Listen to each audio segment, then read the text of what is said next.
Batang tubuh.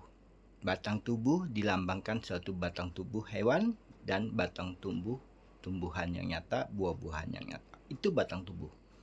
Bukan batang tubuh Adam. Batang tubuh bumi yang nyata dan fakta.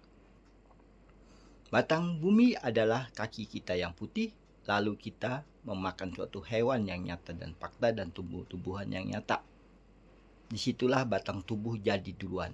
Mata berdudi di dalam diri itu.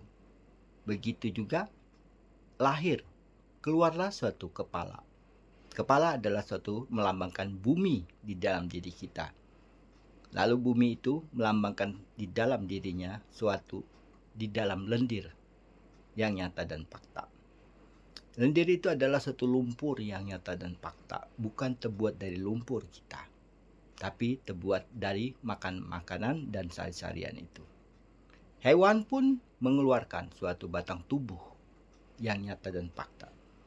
Disitulah hewan berdiri di atas bumi yang nyata dan fakta. Matanya pun bisa melihat nyata dan fakta. Bukan burung, bukan anjing, bukan kucing, dan bukan babi. Karena dia dilambangkan suatu kebutaan dalam dirinya, suatu menyusu dalam dirinya berganti-ganti. Manusia tidak puas dengan suatu kelakuan hewan yang nyata dan fakta. Disitulah dia melambangkan suatu hewan di dalam ilmu segala ilmu. Lalu dilambangkan lagi batang tubuh ada hitungannya. Di sana bumi nyata ada bukit dan ada gunung yang tinggi samudra itu. Di bawah lautan yang nyata dan fakta.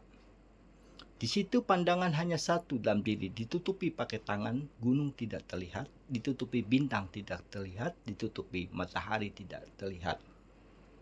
Disitulah manusia, satu dilambangkan satu titik bolong, rumah kamu tidak tahu. Di dalam diri kita hanya satu titik, titik satu roh yang nyata, roh ibu dan roh ayah. Manusia memakai suatu kuping, manusia memakai suatu mata, manusia memakai suatu hidung, manusia memakai suatu ilmu yang dilihatnya yang fakta dan fakta. Suatu buku di tangannya dibukanya, nyata dan fakta. Dari turunan dari neneknya sampai nenek moyangnya. Tapi manusia tidak sempurna karena manusia tidak mengenal diri, jati dirinya. Awalnya manusia itu memang lupa segalanya karena dia terhempas jauh di alam semesta ini. Karena manusia yang benarlah yang satu yang diwakilkan tidak terhempas. Tersimpanlah suatu roh dan jasadnya itu. Bersatulah dengan malaikat yang nyata dan fakta, disitulah sempurna manusia itu. Bisa mengenal semua asal-usulnya dari kematian dan dari sampai bumi ini milikku. Milikku yang nyata. Semua para nabi-nabi itu mengaku karena tata dan jabatan karena wanita itulah kesombongan dirinya. Manusia yang sombong itu penuh dengan nafsu. Manusia yang tidak sombong tidak penuh dengan nafsu. Nafsu itu adalah suatu penggerak dalam diri kita memang benar. Tapi nafsu kita mengendalikan diri kita supaya hewan dalam diri kita itu diam dan tenang jiwanya. Tidak merebut suatu sorga yang kekal itu. Karena sorga kekal itu masuk ke bumi dulu yang nyata dan fakta. Itu namanya akhlak yang kasih sayang yang dalam sama bumi. Bukan mencintai orang yang di atas hidup. Mencintai ibu yang sudah tiada. Ibu yang tidak bisa dibangkitkan oleh anaknya nyata dan fakta. Di situ tidak dijanjikan laki-laki. Karena laki-laki itu sudah termasuk malaikat yang sempurna dan abadi. Malaikat itulah yang sempurnakan kepala hewan yang nyata dan kepala itu.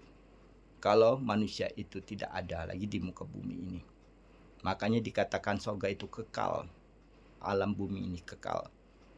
Antara dua, makhluk atau manusia yang sempurna. Kalau makhluk sempurna, hewan itu surga semuanya. Disitulah malaikat akan bunuh semuanya. Dari malaikatnya yang nyata dan fakta. Hewan dibunuh, manusia dibunuh semuanya. Akulah gantinya. Akulah yang sempurna di dalam hewan itu.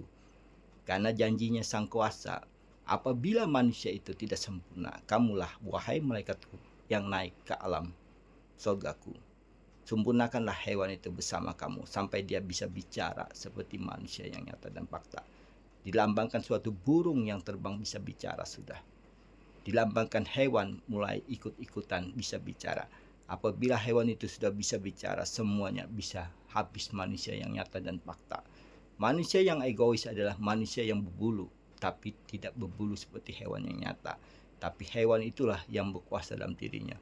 Makanya dihancurkanlah hewan itu dalam diri kamu. Makanya kamu dikatakan tidak puas satu perempuan dan tidak puas dengan harta yang nyata dan fakta. Dan tidak puas dengan jabatanmu yang nyata dan fakta. Disitulah manusia yang tidak sempurna, manusia yang akan habis di muka bumi ini. Manusia yang sempurna itu manusia yang mengalah dalam dirinya seperti air di bawah daratan. Disitulah air yang maha suci mendidik segala alam semesta ini. Karena air suci itu adalah suatu perwakilan laki-laki yang sempurna, laki-laki dan perempuan yang sempurna. Disitulah namanya kekasih. Kekasih itu adalah suatu perempuan. Tidak ada kekasih itu seorang laki-laki, tidak ada seorang perempuan.